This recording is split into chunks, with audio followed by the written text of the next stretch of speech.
ಸುಪ್ರಿಯಾ ಸುಳೆ, C P ಐನ D ರಾಜ, C P ಎಮ್ನ John ಬೆಟ್ವಾಸ್ ಇವರೆಲ್ಲರೂ Uddhav Thackeray virtual ಆಗಿ ಭೇಟಿಯಾದರು, ಮಾತಾಡಿದರು. ಜೆಎಂಎಂನ ಹೇಮಂತ್ ಸೊರೇನ್ ವರ್ಚುವಲ್ ಆಗಿ ಈ ಇಂಡಿಯಾ ಸಭೆ ಜೊತೆ ಅದರಲ್ಲಿ ಆಮ್ ಆದ್ಮಿ ಮತ್ತು ಡಿ ಎಮ್ ಕೆ ಬಂದಿರಲಿಲ್ಲ. ಇಲ್ಲಿ ನಾವು ಉಲ್ಲೇಖಿಸಬೇಕಾಗ್ತದೆ.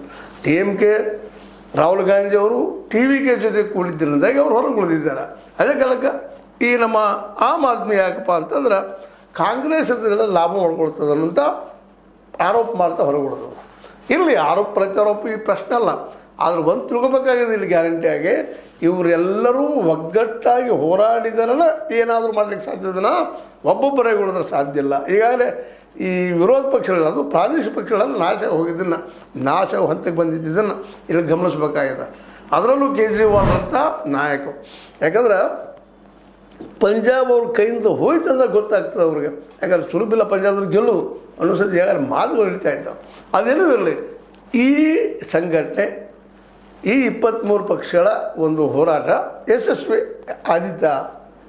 ಯಾಕಂದ್ರೆ ಈಗಾಗಲೇ ಇದರ ಬಗ್ಗೆ ಟೀಕೆ ಟಿಪ್ಪಣಿ ಅದಾವ.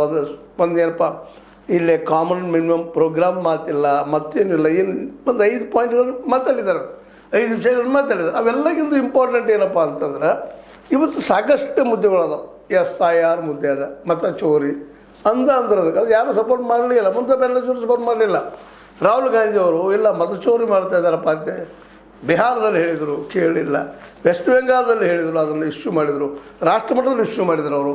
ಆ ಸಂದರ್ಭದಲ್ಲಿ ಯಾವ ವಿರೋಧ ಪಕ್ಷ ನಾಯಕನೂ ಅದಕ್ಕೆ ಬೆಂಬಲ ಸೂಚಿಸಲಿಲ್ಲ. ಅದು ವಾಸ್ತವವಾಗಿ ಇದ್ದಿದ್ದು ಸತ್ಯ, ಸುಳ್ಳಿನಲ್ಲ. ಯಾಕಂದರೆ ವೆಸ್ಟ್ ಬೆಂಗಾಲ್ದಲ್ಲೇ ಎಲ್ಲ ಒಂದು ಈ ಮತಗಳ ಸರ್ವೆ ಮಾಡಿದಾಗ ಕೇವಲ 4-5% ಮತಗಳ ಅಂತರದಿಂದ 42% ಜನ, ಇನ್ನೂ 42% ಜನ ಇವತ್ತಿಗೂ ಮಮತಾ ಬ್ಯಾನರ್ಜಿ ಬೆಂಬಲಿಗರು ವೆಸ್ಟ್ ಬೆಂಗಾಲ್ನಲ್ಲಿದ್ದಾರೆ.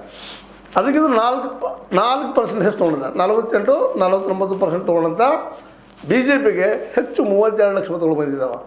ಇಲ್ಲಿ 27 ಲಕ್ಷ ಮತಗಳು ಕಟ್ ಮಾಡಿದಾರೆ ಅನ್ನೋ ನೆನಪಿಡ್ಬೇಕಾಯ್ತು ನಾವು. ಒಂದು ವೇಳೆ ಅದು 27 ಲಕ್ಷ ಮತಗಳು ಕಟ್ ಆಗದವ್ರಿಗಿದ್ರೆ ಚಿತ್ರ ಬೇರೆ ಇರ್ತಿತ್ತು ಅನ್ನೋದು. ಅಷ್ಟಲ್ಲ, 90 ಲಕ್ಷ ಬೇರೆ ಕಟ್ ಮಾಡಿದ್ದಾರೆ. ಇಲ್ಲಿ ಒಳನುಸುಳುಕೋರು